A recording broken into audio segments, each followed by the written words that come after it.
Olá, seja bem-vindo ao nosso 125º dia da leitura bíblica. Meu nome é Everton Alonso e nós estamos caminhando para ler a Bíblia toda em um ano. É um prazer ter a tua companhia. Antes de entrarmos na leitura, peço que você possa deixar o teu curtir, o teu compartilhar, ativar o sininho de notificações e comentar abaixo o que você está achando. Hoje nós iremos fazer a leitura de Números no capítulo 12, no capítulo 13, iremos até Salmo 49, depois iremos a Isaías, o profeta Isaías, no capítulo 2, e por fim, finalizando a leitura de hoje, nós iremos a Hebreus no capítulo 10. Aqui em Números no capítulo 12, nós vamos ver Miriam e Arão, que são os irmãos de Moisés, criticando Moisés. Ali no capítulo 13, nós vamos encontrar a missão de reconhecimento da Canaã, que eles estavam indo investigar como era, e também o relatório dessa expedição das pessoas que foram enviadas para lá e o que eles trouxeram de informação. Vamos iniciar a nossa leitura de hoje? Números no capítulo 12 diz assim: Miriam e Arão começaram a criticar Moisés porque ele havia se casado com uma mulher etíope. Será que o Senhor tem falado apenas por meio de Moisés? Perguntaram. Também não tem ele falado por meio de nós?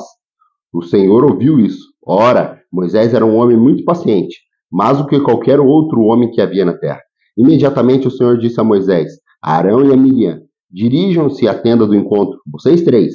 E os três foram para lá. Então o Senhor desceu numa nuvem uma coluna de nuvem, e pondo-se à entrada da tenda, chamou Arão e Miriam. Os dois vieram à frente e ele disse, ouçam as minhas palavras.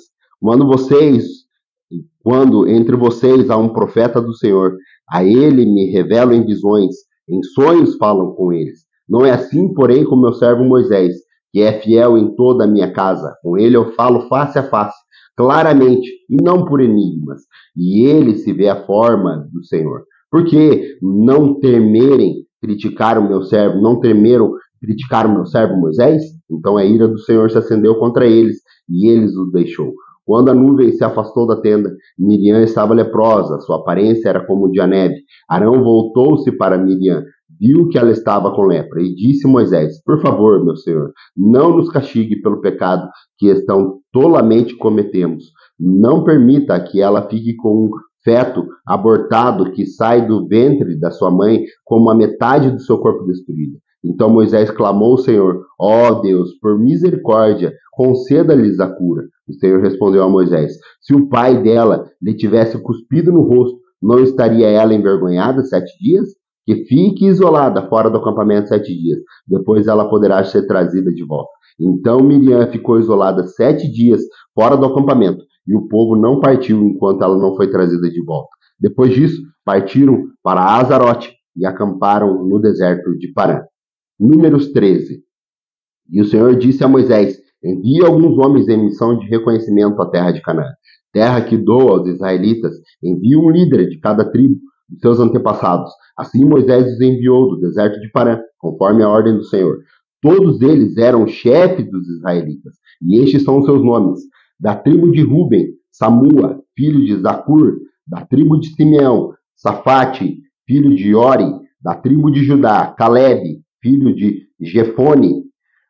Jefoné, da tribo de Isacar, Igal, filho de José, da tribo de Efraim, Oséias, filho de Num, da tribo de Benjamim, Paute, filho de Rafu, da tribo de Zebulon, Gadiel, filho de Sode, da tribo de José, isto é, da tribo de Manassés, Gadi, filho de Suzi, da tribo de Dan, Amiel, filho de Gemali, da tribo de Azer, Setur, filho de Micael, da tribo de Naftali, Nabi, filho de Fofezi, da tribo de Gade, Guel, da tribo de filho de Maqui. São esses os nomes dos homens que Moisés enviou em missão de reconhecimento do território.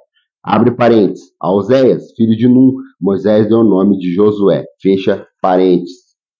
Quando Moisés os enviou para observar a Canaã, disse, subam pelo Negueb e prossigam até a região montanhosa e vejam como é a terra, e se o povo que vive lá é forte ou fraco, se são muitos ou poucos, se a terra em que habitam é boa ou ruim, se as cidades em que vivem são cidades sem muros ou fortificadas, se o solo é fértil ou pobre, se existem florestas ou não. Sejam corajosos, tragam alguns frutos da terra. Era a época do início da colheita das uvas. E eles subiram e observaram a terra desde os exércitos de Zim até Reob, na direção de Lebo Amate. Subiram do Negueb e chegaram a Hebron, onde viviam Aimã, Sesai e Talmai, descendentes de Enaque. Abre parênteses. Hebron havia sido construído 7 anos antes de Zoan, no Egito.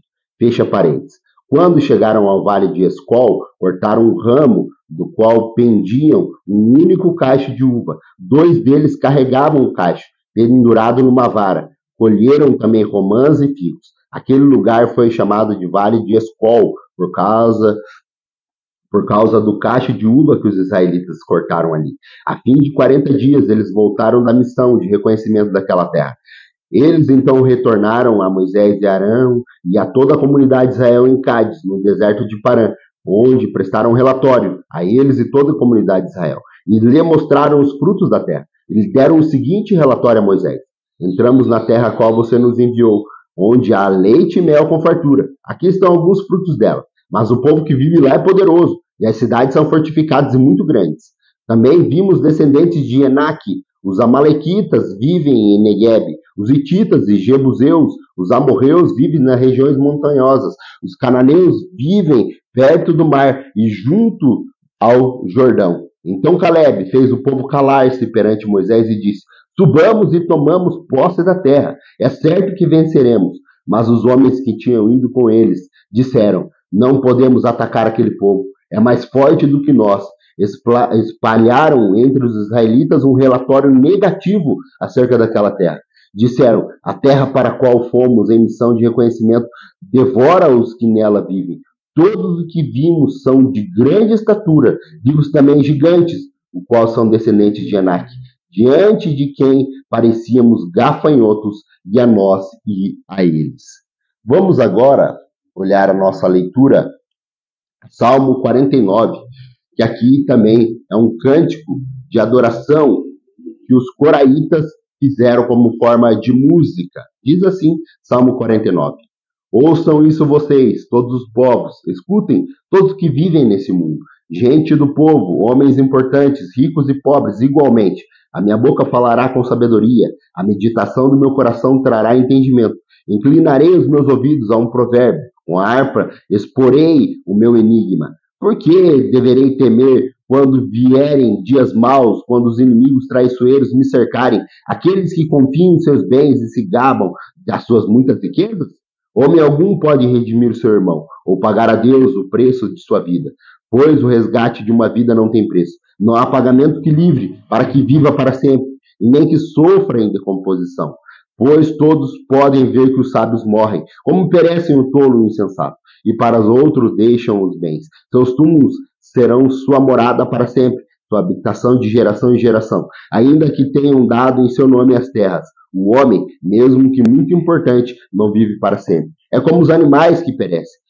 Este é o destino dos que confiam em si mesmo e dos seus seguidores, que aprovam os que eles dizem. Como ovelhas, são destinadas à sepultura, e a morte lhes servirá de pastor. Pela manhã, os justos triunfarão sobre eles. A aparência deles se desfará na sepultura, longe das suas gloriosas mansões.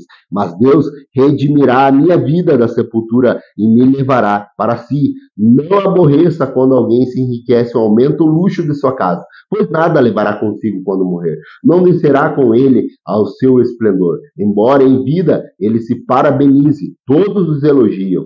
Pois você está prosperando, ele se juntará aos seus antepassados, que nunca mais verão a luz. O homem, mesmo que muito importante, não tem entendimento. É como os animais que perecem.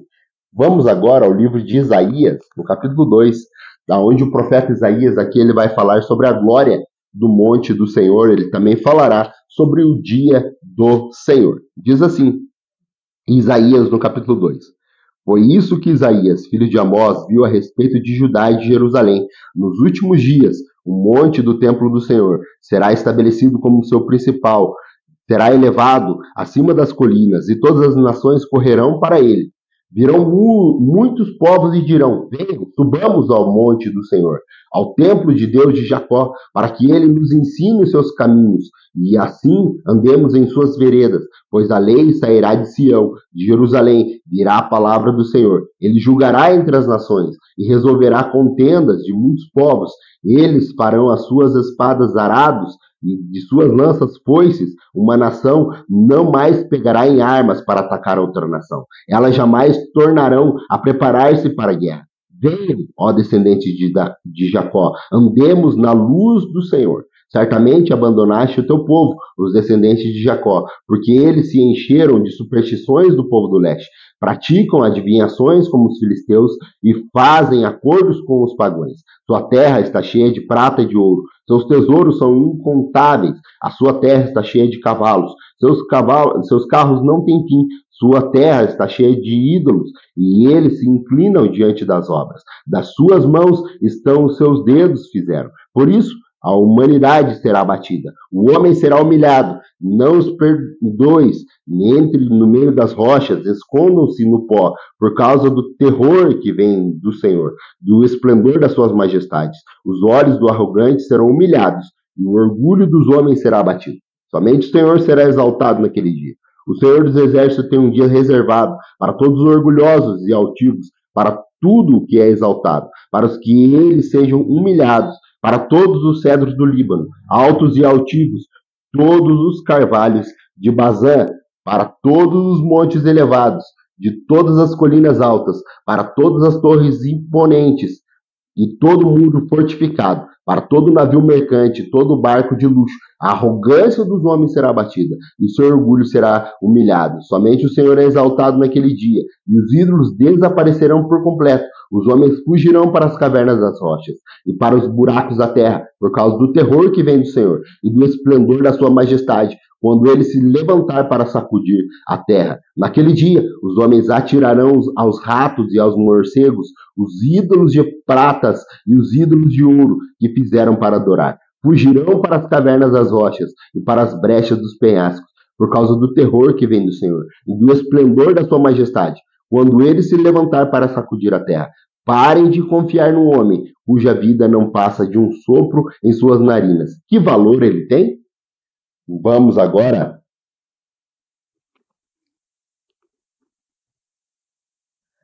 a Hebreus, no capítulo 10, onde nós faremos a nossa última leitura do dia de hoje, que ele fala que o sacrifício do Senhor foi único e ele é definitivo, e também ele faz um apelo para que as pessoas possam persistir na perseverança. Hebreus 10 diz assim: a lei traz uma sombra dos benefícios que hão de vir, a não a sua realidade.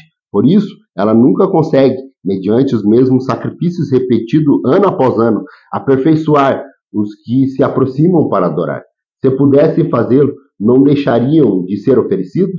Pois os adoradores têm sido purificados de uma vez por todas, não mais se sentirem culpados de seus pecados. Contudo, esses sacrifícios são uma recordação anual do pecado, pois é impossível que o sangue de touro e bode tire pecados. Por isso, quando Cristo veio ao mundo, disse: sacrifício e oferta não me quiseste, mas um corpo me preparaste. De holocaustos e ofertas pelo pecado não te agradaste. Então eu disse: aqui estou. No livro está escrito a meu respeito: vim para fazer a tua vontade, ó Deus. Primeiro ele disse: sacrifícios, ofertas, holocaustos e ofertas pelo pecado não quisesse, e nem deles te agradasse. Abre parênteses, os quais eram feitos conforme a lei. Fecha parênteses. Então acrescentou: aqui estou, vim para fazer a tua vontade. Ele cancela os primeiro para estabelecer o segundo. Pelo cumprimento dessa vontade, fomos santificados por meio do sacrifício do corpo de Jesus, oferecido uma vez por todas. Dia após dia, todo sacerdote apresenta-se e exerce os seus deveres religiosos. Repetidamente oferece os mesmos sacrifícios que nunca podem remover os pecados. Mas, quando esse sacerdote acabou de oferecer para sempre o único sacrifício pelos pecados, assentou-se à direita de Deus. Daí em diante, ele está esperando até o dia em que seus inimigos sejam como estrado dos seus pés, porque, por meio de um único sacrifício, ele aperfeiçoou para sempre os que estão santificados. O Espírito Santo também nos testifica a esse respeito. Primeiro ele nos diz, esta é a aliança que farei com eles.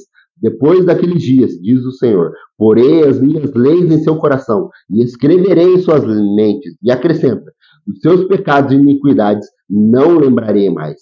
Onde esses pecados foram perdoados, não há mais necessidade de sacrifícios por ele. Portanto, irmãos, tenham plena confiança para entrar no lugar santíssimo pelo sangue de Jesus, por um novo e vivo caminho que ele nos abriu por meio do véu, isto é, do seu corpo. Temos, pois, um grande sacerdote sobre a casa de Deus. Assim, aproximemo-nos de Deus com um coração sincero e plena convicção de fé, tendo os corações aspergidos para nos purificar de uma consciência culpada e os nossos corpos lavados com água pura. Apeguemo-nos com firmeza à esperança que professamos, pois aquele que prometeu é fiel, e consideramos uns aos outros para nos incentivarmos ao amor e às boas obras, e não deixemos-nos de reunir-nos como igreja, segundo os costumes de alguns que procuram encorajar uns aos outros, ainda mais quando vocês veem que se aproxima o dia. Se continuarmos a pecar deliberadamente, depois que recebemos o conhecimento da verdade, já não resta sacrifício pelos pecados, mas também tão somente uma terrível expectativa de juízo e de fogo intenso, que consumirá os inimigos de Deus. Quem rejeitava a lei de Moisés morria sem misericórdia pelo depoimento de 2 ou 3 testemunhas. Com mais severo castigo julgam vocês, merece aquele que pisou aos pés do Filho de Deus, profanou o sangue da aliança, pela qual ele santificado e insultou o Filho do Espírito da graça? Pois conhecemos aquele que disse, a mim pertence a vingança, eu retribuirei. Outra vez, o Senhor julgará o povo, e terrível coisa é cair na mão dos deuses vivos. Lembre-se dos primeiros dias, depois que vocês foram iluminados, quando suportaram muita luta e muito sofrimento. Algumas vezes vocês foram expostos em insultos às tribulações. Em outras ocasiões, fizeram-se solidários com que assim foram tratados. Vocês se compadeceram dos que estavam na prisão e aceitaram alegremente o confisco dos seus próprios bens, pois sabiam que possuíam bens superiores e permanentes. Por isso, não abram mão da confiança que vocês têm. Ela será ricamente recompensada. Vocês precisam perseverar, de modo que, quando tiverem feito a vontade de Deus, recebam o que ele prometeu. Pois em breve, muito em breve, aquele que vem virá, e não demorará, mas o meu justo viverá pela fé, e se retroceder, não me agradarei dele. Nós, porém, não somos dos que retrocedem e são destruídos, mas dos que creem e são salvos. Muito obrigado pela tua companhia, espero você amanhã para mais um dia da nossa leitura bíblica. É um prazer ter a tua companhia. Até lá, se assim Deus nos permitir.